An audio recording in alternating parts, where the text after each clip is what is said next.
Assalamu alaikum aziz qarindoshlar. Bugungi kunda dunyoni qoplayotgan bu virus hammamizning diqqatini vayron qilmoqda. Lekin buni yengishning birdan-bir amali ko'nglimizni xo'shallikqa bo'lib, kayfiyatimiz chuqur bo'lishi kerak. Eng keragi uydan chiqmang. Bu qo'limizdan keladi, chunki biz doim birga. Elimiz zaman, yurtimiz tinch bo'lsin. Biz birgamiz. Derdini içsen, kömlünü bersen, Жүрегімді пара зәрді қылдың сән. Bir oba olmay, yalnız taşlamay. Bu alemde ümitimni red kılmığın sen. Allah işemgin sözünge,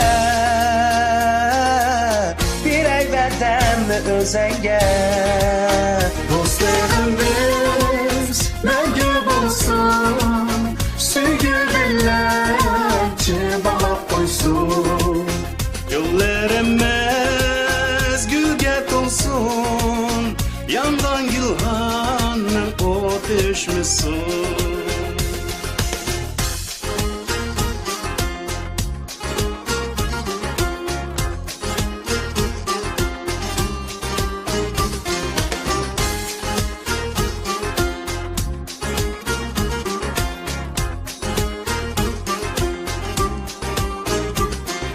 Etretke salma, muhabbet esla.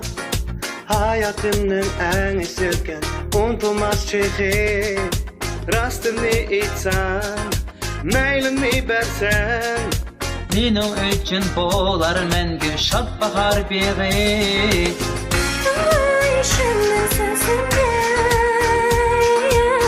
Bir ay verdemmi özenge. Dostluğumuz məngü bulsun, sügü bilen çin bağlap koysun. Yollarımız